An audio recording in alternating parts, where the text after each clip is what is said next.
예수님, 오늘은 이제 성령 강림 대축일이 지나고 연중 시기로 되는데, 연중 시기의 첫 번째 오늘은 날은 교회의 어머니이신 복되신 동정 마리아 기념일로 시작됩니다. 성모님의 내용 함께 묵상해 보도록 하겠습니다.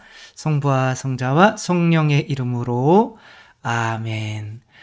성모님께서 교회의 어머니이라고 하는 것은 이제 라틴어로 하면 마텔 에클레시에 이렇게 되는데, 교회의 어머니. 그러니까 교회가 우리 자신들이기 때문에 성모님은 우리의 어머니라고 할 수 있는 거죠. 우리의 어머니이신 성모 마리아. 그리고 오늘 복음은 바로 요한에게 예수님께서 이분이 내 어머니시다. 요한에게 아니다. 예수 성모님께 이 사람이 당신의 아들입니다. 자녀입니다. 그리고 또 요한에게 이분이 내 어머니시다. 이렇게 맡겨주시는 장면인데, 파리가 왔다 갔다 거리지만 그래도 복음 말씀을 읽어보도록 하겠습니다. 요한이 전한 거룩한 복음입니다. 그때 예수님의 십자가 곁에는 그분의 어머니와 이모 클로파스의 아내 마리아와 마리아 막달레나가 서 있었다. 예수님께서는 당신의 어머니와 그 곁에 선 사랑하시는 제자를 보시고 어머니에게 말씀하셨다. 여인이시여, 이 사람이 어머니의 아들입니다. 이어서 그 제자에게 이분이 내 어머니시다 하고 말씀하셨다. 그때부터 그 제자가 그분을 자기 집에 모셨다. 그 뒤에 이미 모든 일이 다 이루어졌음을 아신 예수님께서는 성경 말씀이 이루어지게 하시려고 목마르다 하고 말씀하셨다. 거기에는 신 포도주가 가득 담긴 그릇이 놓여 있었다. 그래서 사람들이 신 포도주를 듬뿍 적신 해면을 우슬초 가지에 꽂아 예수님의 입에 갖다 대었다. 예수님께서는 신 포도주를 드신 다음에 말씀하셨다. 다 이루었다. 이어서 고개를 숙이시며 숨을 거두셨다. 그날은 준비일이었고 이튿날 안식일은 큰 축일이었으므로 유다인들은 안식일에 시신이 십자가에 매달려 있지 않게 하려고 십자가에 못 박힌 이들의 다리를 부러뜨리고 시신을 치우게 하라고 빌라도에게 요청하였다. 그리하여 군사들이 가서 예수님과 함께 십자가에 못 박힌 첫째 사람과 또 다른 사람의 다리를 부러뜨렸다. 예수님께 가서는 이미 숨지신 것을 보고 다리를 부러뜨리는 대신 군사 하나가 창으로 그분의 옆구리를 찔렀다. 그러자 곧 피와 물이 흘러나왔다. 주님의 말씀입니다. 그리스도님 찬미합니다. 예수님께서 오늘은 이제 길게 나온 거지만 예수님의 옆구리가 찔리셨을 때 예수님의 옆구리에서 뭐가 나왔어요?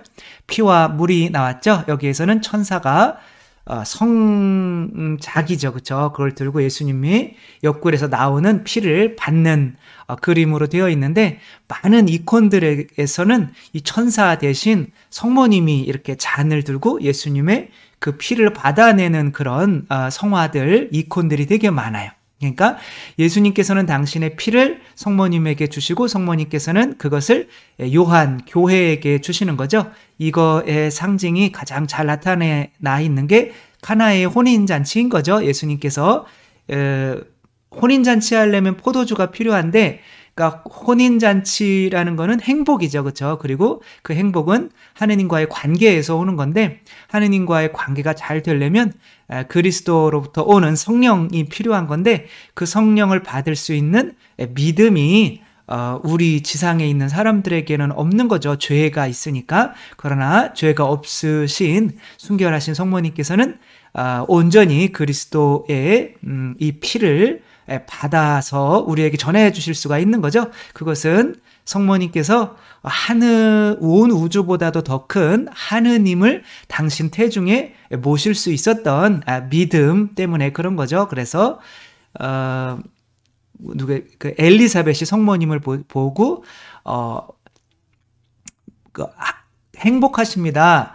주님의 말씀이 그대로 이루어지리라 믿으신 분, 이렇게 말씀을 하시죠. 그래서 성모님의 믿음이 바로 온 우주보다도 큰 하느님을 이 세상에 오게 하는 통로가 되게 해주신 거고, 그게 이제 카나의 혼인잔치고, 그것의 실현이 이 십자가에서 이제 보여지는 거죠.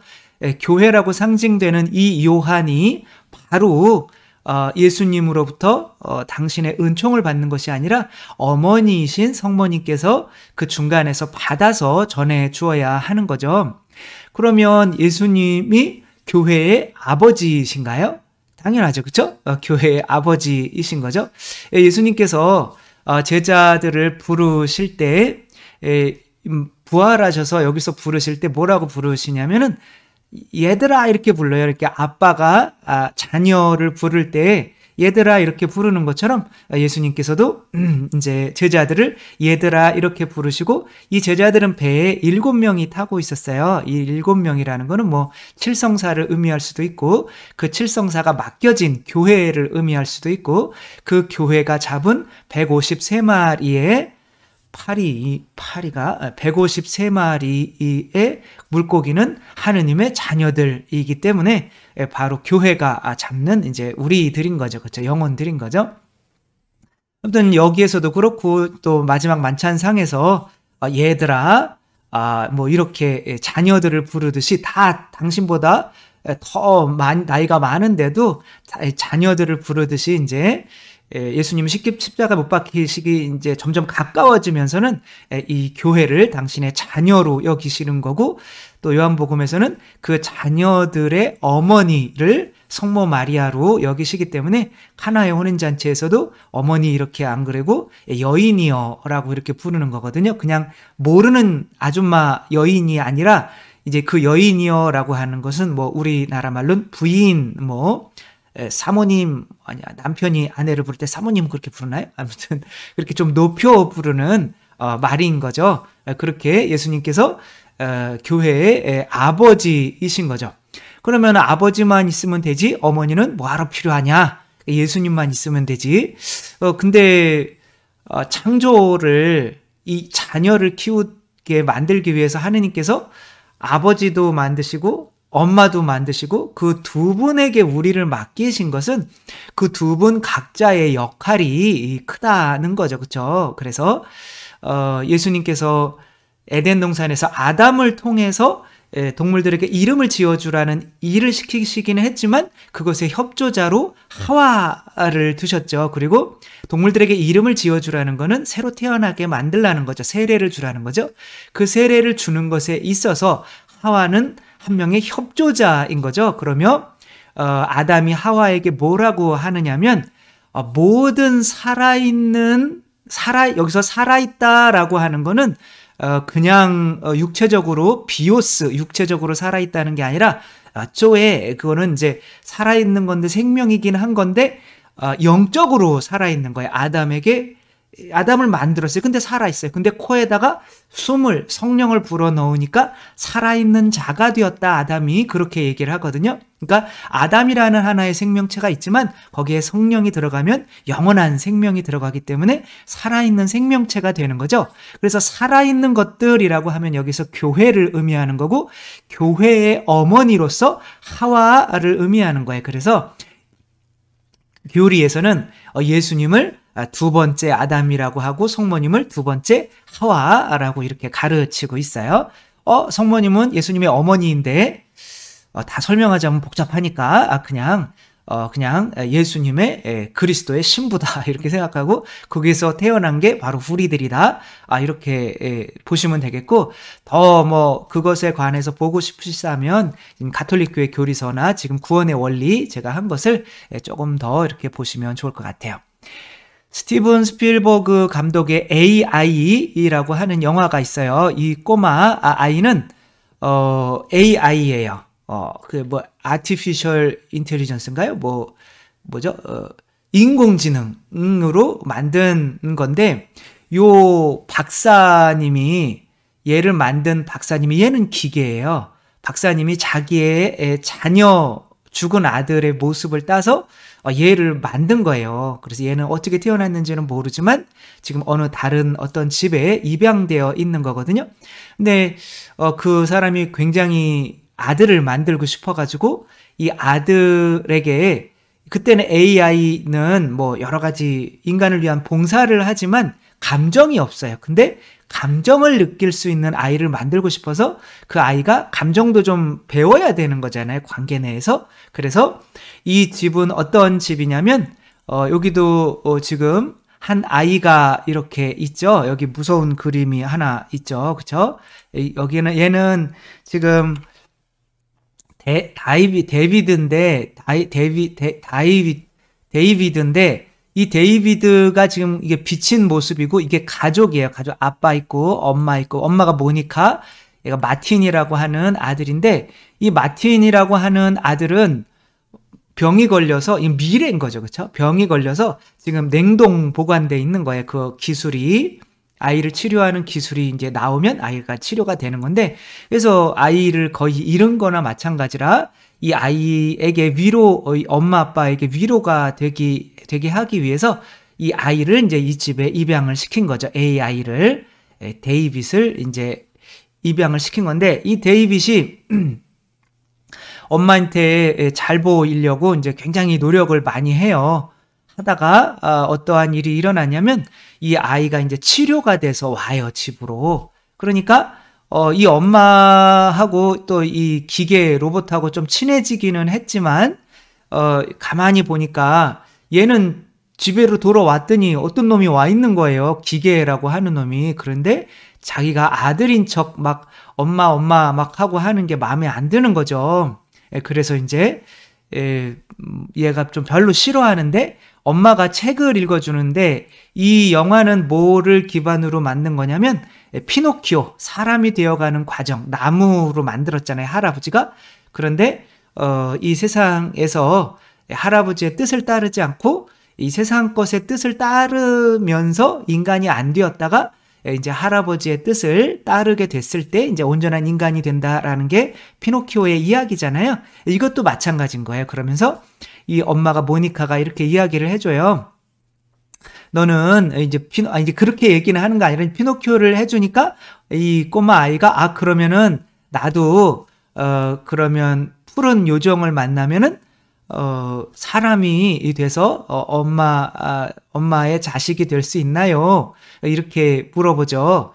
그러니까 그거는 좀 이거는 동화야 뭐 이렇게 이야기를 하는데 어느 날 수영을 하다가 아이가 이 마틴이라는 아이가 얘를 이제 질투를 해서 같이 물속으로 들어갔는데 얘가 무거우니까 자기가 깔려가지고 얘가 죽을 뻔한 거예요. 그런데 사람들은 얘는 이제 기계니까 물속에 이렇게 버려져도 되는 거지만 사람들은 걔를 이렇게 끈져내서 걔를 숨을 못 쉬니까 막 큰일 났다, 숨 쉬어야 된다 막 이렇게 도와주는 거죠. 그러다가 보니까 이 엄마가 얘 기계랑 내 아들이랑 같이 키워서는 내 아들이 위험해지겠다라고 하면서 얘를 버리죠. 다시 회사로 돌려보내면 이 아이가 해체가 돼요. 그러니까 그래도 정이 좀 들었잖아요. 그러니까 너는 네가 알아서 잘 살아야 돼. 그러니까 이 아이는 내가 다시 인간이 되면 날 받아주실 건가요? 이 엄마한테 엄마 막 그러는데 이 엄마는 마음이 아프지만 이 아이를 떠나죠.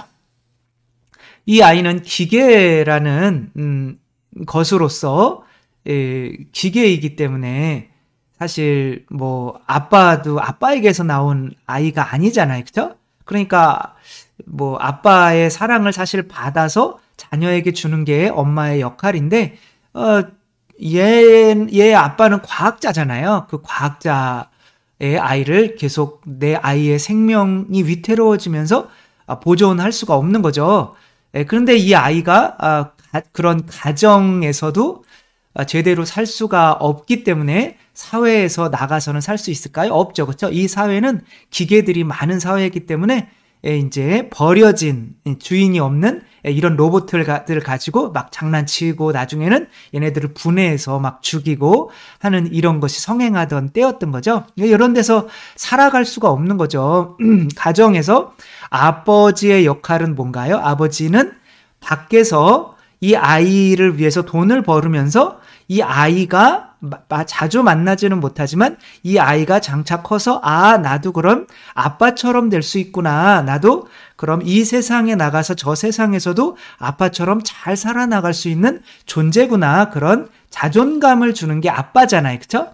근데 그 아빠가 그렇게 혼자 줄 수가 없는 게 혼자 힘으로는 안 된단 말이에요. 밖에 나가서 그렇게 하면서 이 아이에게 근데 그래서 만약에 돈을 벌어오면 그것을 내가 만약에 외국어라면 번역을 해서 아이에게 그 아빠에 대해서 알려주어야 되는 엄마의 역할이 있는 거예요. 제가 어떤 분이 있었는데 그분은 결혼을 했어요. 결혼을 해서 자녀 둘을 낳았는데 이혼을 하게 됐어요. 그런데 이 자녀 둘은 내가 꼭 키우고 싶은 거예요. 남자인데. 그래서 소송을 했어요. 그리고 이제 여자는 이제 다른 사람이랑 이제 결혼하게 되었고 소송을 해서 그래서 이겨서 이제 자기가 아이들을 키울 수 있게 되었죠. 그래서 열심히 키워보려고는 했는데 이 아이들을 잘 키울 수 있었을까요? 안 됐어요. 그래서 어쩔 수 없이 고아원 비스무리한 곳에 아이를 맡겨놓고, 왜냐면 돈이 너무 많이 들어가니까 거기 맡겨놓고 그냥 가끔 찾아갈 수밖에 없는 처지가 된 거예요. 그것을 보다 못한 재혼한 그 아내가 찾아와가지고 얘 이럴 거면 애들 뭐하러 키운다고 그랬냐, 내가 데려가겠다라고 하니까 그때서야 내가 혼자 힘으로는 안 되는구나 그러며 아이들을 이렇게 내주었는 것을 제가 본 적이 있거든요. 남자 힘만으로는 안 되는 거죠. 왜? 다른 세상에 있는 거예요. 그러니까 일단은 다른 세상에 있어야, 왜냐면 가정이라는 세상이 있고 세상이라는 또 세상이 있잖아요. 사회라는 세상이 있잖아요.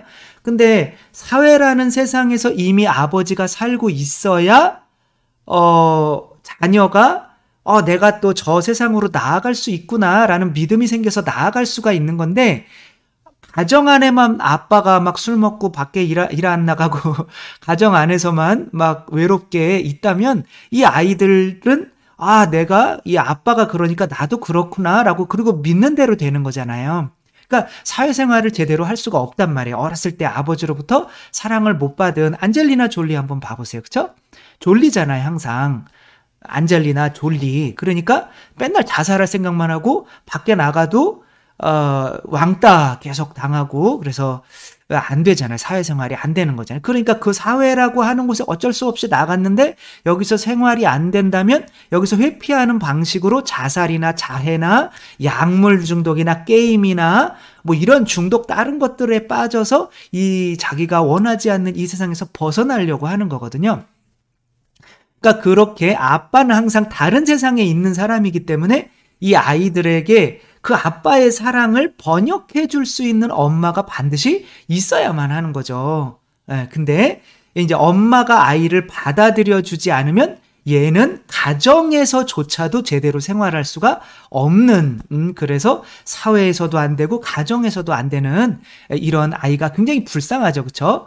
이게 사랑을 못 받는. 그런데 여기에 지금 함께 이렇게 있는 아이, 얘도 로봇인데 그 로봇이 조예요. 조가 여기서 이제 얘를 탈출시켜가지고 이제 만들어준 아빠를 찾게 만들어요. 그래서 아빠를 만나요. 그래서 아빠가 되게 환영해주죠. 야, 너 고생 많이 했구나 라고 하면서, 사실은 내가 아들이 있었는데 내 아들처럼 너를 만든 거야. 내가 너 얼마나 사랑하는데 고생 많았어 라고 했는데, 아빠의 서재에 가보니까 자기랑 똑같이 생긴 놈이 또 책을 읽고 있는 거예요. 그러면서 너 이름 뭐냐? 라고 했더니 자기도 데이빗이래요. 데이빗이 두 개면 안 되잖아요. 왜? 엄마에게 사랑받는 데이빗은 나밖에 없어야 돼요. 그러니까 얘가 감정이 생긴 거예요. 분노로 얘를 깨버려요.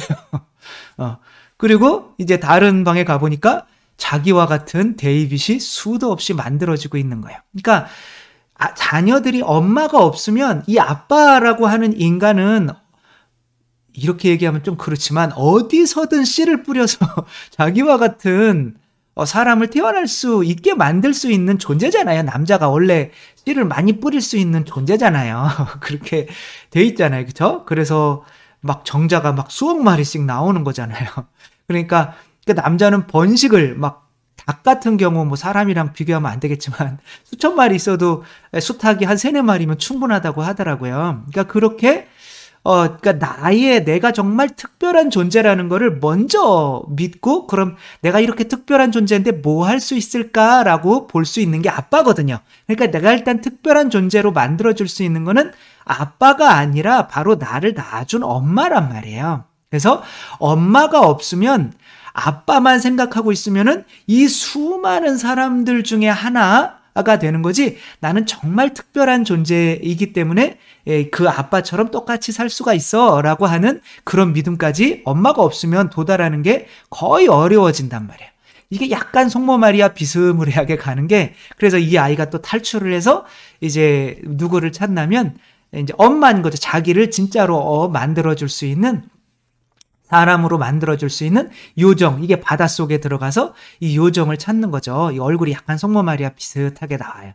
그리고 얘가 2000년 동안 기도를 하고, 이제 그 이후의 이야기는 좀 엉뚱한데 외계인이 와서 얘를 진짜 이제 엄마를 이렇게 만들어주는 기억을 넣어줌으로써 얘 안에 이제 내가 이제 이 엄마의 진짜 자식이 됐다라는 것으로, 그 행복한 마음으로 이제 얘가 이제 죽게 만드는 것으로 끝나죠. 아무튼 우리가 이 세상에서 교회의 어머니, 교회에서 우리가 칠성사라는 거를 유지할 수 있게 되는 것은 우리들 자신이 정말 특별한 존재라는 믿음이 없으면 칠성사를 유지할 수가 없어요. 그러니까 개신교 같은 경우는 칠성사 중에 세례성사만 있잖아요. 그래서 어떤 분이 댓글 담궈보니까 뭐 개신교도 성체성사가 있어요. 뭐 잘 모르시면서 이렇게 말씀을 하셨는데, 모르긴 왜 모르겠어요. 성체성사가 있는 게 그건 성사가 아니라 그냥 그 예수님이 했던 그 예식만 하는 거지, 그 카스테라와 포도 주스가 진짜 예수님의 살과 피로 변하는 거룩한 것, 성사로 믿지를 않아요. 하느님께서 우리에게 어떻게 그렇게 사도들에게 주셨던 예수님의 살과 피를 우리에게 감히 어떻게 주겠냐라고 자존감이 약해져 있는 거예요. 왜? 누굴 버렸으니까. 성모님, 어머니를 버렸으니까. 우리가 어머니를 버리지 말아야 되는 이유는 어머니가 있어야 우리가 특별한 존재라고 느끼기 때문에 아버지로부터 오는 은총을 온전히 다 받을 수가 있다는 거니까요. 그러니까 성모님을 버렸기 때문에 칠성사도 버리게 되는 거예요. 물론 세례성사는 이제 우리가 인정은 해주고 있는 거지만 그것도 사실은 온전하게 교회로부터 내려오는 성직자로부터 또 받는 거는 또 아니잖아요. 그렇죠? 그렇지만 세례성사는 인정을 해주는 거죠. 근데 그 나머지 성사, 고해성사, 분명히 제자들에게 가서 너희들 죄 용서해주면 용서받을 것이고, 그런데 그거는 제자들에게만 해준 거지, 감히 우리가 어떻게 고해성사를 받아서 죄가 용서받느냐고, 우리는 안 돼 라고 하는 거예요. 그러면서 고해성사도 예수님이 주면서 파견한 교회의 그 능력까지도 인정을 할 수가 없는 거예요. 왜? 누굴 버렸으니까. 엄마도 버렸으니까. 파리는 머리에서 계속 왔다 갔다, 넌 죽었어. 아무튼 죽은 목숨이라는 거죠. 그쵸? 그건 잘 모르겠고, 어쨌거나. 그래서, 우리가 이제 교회의 어머니, 성모님을 우리가 모시고 있다는 거는 요한이 이제 교회의 상징이거든요. 그래서 이 성모님이 예수님의 옆구리로부터 나오는 피화물, 그게 성사잖아요. 그쵸? 그 성사를 받을 수 있는 자격은 성모님밖에 없어요. 그쵸? 우리가 감히 예수님을 잉태한다? 그거는 감히 상상을 할 수가 없잖아요. 근데 성모님은 이 하느님을 온전히 당신 안에 태중에 잉태하실 수 있는 자격이 있다는 걸 우리가 봤잖아요. 그렇죠? 근데 그 성모님이 교회 안에, 그리고 요한이 그분을 이제 자기 집안에 모셨다라고 하는 거는 교회 안에 어머니이신 성모님을 모셨다라고 하는 거예요. 그래서 저도 이게 성체성사를 할 때 만약에 성모님이 안 계셨다면은 어떻게 내가 이렇게 손으로 그으면서 이 밀떡 안에 하느님이신 예수님이 어떻게 들어올 수 있을까? 이건 말도 안 돼 라고 할 수가 있지만, 우리가 이렇게 하는 거는 교회 안에 누가 있다는 믿음이 우리 안에 깔려 있어요.